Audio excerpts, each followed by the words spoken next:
Sir, নিশ্চয়ই আমার স্ত্রী অন্য কোনো ছেলের সাথে পালিয়েছে। আমি কৌতূহল দৃষ্টিতে সামনে থাকা লোকটির দিকে তাকিয়ে বললাম, হঠাৎ আপনার এরকম কেন মনে হলো? আমার কথার প্রতি উত্তরে সে কিছুটা আমার দিকে এগিয়ে এসে নিচু শব্দে গোপনীয় ভঙ্গিতে বলে উঠল, স্যার, নিখোঁজ হওয়ার ৫-৬ দিন আগে আমি আর মুন্নি রাতে ঘুমানোর প্রস্তুতি নিচ্ছিলাম, কিন্তু মাঝরাতে হঠাৎই আমার চোখ ফাঁকি দিয়ে মুন্নি বিছানা থেকে উঠে বেলকনি দিয়ে গিয়ে কারো সাথে একান্তে কথা বলছিল। আমি মুন্নিকে প্রচুর বিশ্বাস করার কারণে তখন বিষয়টা উড়িয়ে দিলেও এখন বুঝতে পারছি ডালমে কুচ কালা হ্যায়। আমি নিশ্চুপ স্বরে কথাগুলো শুনছি, কিন্তু তার কথার বিনিময়ে কিছুই বলছি না।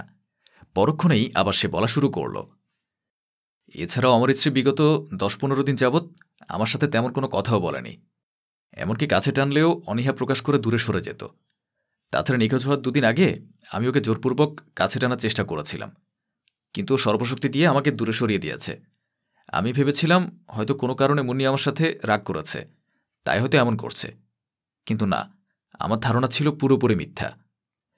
লোকটির কথা শুনে আমি বেশ সন্দেহ চক্ষু নিয়ে বললাম, তাহলে আপনি কেনই বা তখন আপনার স্ত্রী নিখোঁজ হওয়ার জন্য থানায় জিডি করেছিলেন, আর এখনই বা কেন আপনি এটা উঠিয়ে নিয়ে যেতে চাচ্ছেন? এবার সে বেশ ইতস্থিত ভঙ্গিতে বলল, স্যার, তখন তো ভেবেছিলাম আমার স্ত্রীকে কেউ জোরপূর্বক তুলে নিয়ে গেছে, কিন্তু ওর পূর্বের কার্যকলাপ এই কদিনে আমাকে খুব করে ভাবাচ্ছে। কাল রাতে হঠাৎ মনে হলো, কেউ যদি আমার স্ত্রীকে নিয়েও যায়, তাহলে তো সে অন্তত একটিবারের জন্য হলেও কোনো না কোনোভাবে আমার সাথে যোগাযোগ করবে, কিংবা অন্য কেউ মুক্তিপণ দাবি করবে। কিন্তু সেরকম তো কিছুই হলো না। তাই আমি অনেকটা নিশ্চিত হয়েছি আমার স্ত্রী স্বইচ্ছাতেই আমাকে ছেড়ে অন্য পুরুষের সাথে ঘর বেঁধেছে। তাহলে সেই স্ত্রীকে খোঁজাখুঁজি করে কী লাভ বলুন তো? আমি দাঁড়িয়ে হাত বুলিয়ে কিছুক্ষণ ভেবে বললাম, আপনি ঠিকই বলেছেন। আসলে ইদানিং দেশে পরকীয়ার সংখ্যা বর্গহারে বৃদ্ধি পেয়েছে। তবে সবচেয়ে অবাক করা বিষয় হলো, এটাকে কাজে লাগিয়ে অনেকে আরও মারাত্মক কিছু ঘটিয়ে ফেলছে। তবে দুঃখের বিষয়, আপনি আর জিডিটা উঠিয়ে নিতে চাইলেও সেটা সম্ভব হচ্ছে না, কারণ আমরা অলরেডি আপনার স্ত্রীর নিখোঁজ মামলার কেসটা সলভ করে ফেলেছি।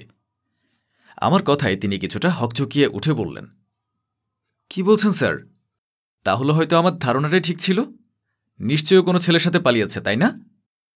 আমি কিছুটা রহস্যময়ী হাসি দিয়ে বললাম, সেটা আপনিই ভালো জানবেন যে আপনার স্ত্রী কোনো ছেলের সাথে পালিয়েছে নাকি খুন হয়েছে। খুনের কথা শুনে মুহূর্তেই তার চওড়া কপালে ঘামের আস্তরণ জেগে উঠল। তৎক্ষণাৎ আমি আর দেরি না করে রিফাতকে মেয়েটিকে নিয়ে আসার জন্য ডাক দিলাম। দরজার ওপাশ থেকে যখনই মেয়েটি ভেতরে প্রবেশ করল, তখনই আমার সামনে বসে থাকা লোকটি বিশাল চোখে মেয়েটির দিকে তাকিয়ে উত্তেজিত কণ্ঠে বলে উঠল, এ কি সুমি, তুমি এখানে? লোকটির এমন উত্তেজিত চেহারা দেখে আমি অবাক হলাম না, বরং নির্লিপ্ত স্বরে বলে উঠলাম, আপনার প্রেমিকার এখানে থাকার কথা। কি ভেবেছিলেন পুলিশের শরীর ডিঙিয়ে জল খাবেন? না মিস্টার, পুলিশ এতটাও বোকা নয়। আপনি মহিলাকে বিয়ে করার জন্য পথের কাটা মুন্নি, অর্থাৎ আপনার স্ত্রীকে দুনিয়া থেকে সরিয়ে দিয়েছেন। এইসব কেসে আমরা প্রতিদিন ২-১টা সলভ করি। এখন বলুন, আপনার স্ত্রীর লাশটা কই রেখেছেন? লোকটি মুহূর্তেই আমার মুখ থেকে এমন কথা শুনে ভয়ার্ত মুখাবয়ব নিয়ে মাথাটা নুইয়ে ফেলল। সে নিজের দোষ ঢাকার জন্য নিজের স্ত্রীকে পরকীয়া নামক কলঙ্কের সাথে জড়িয়ে নিজেকে নির্দোষ প্রমাণ করতে চেয়েছিল। কিন্তু এটা তো জানে না, আগন্তুক যদি চলে ডালে ডালে, তবে পুলিশ চলে পাতায় পাতায়।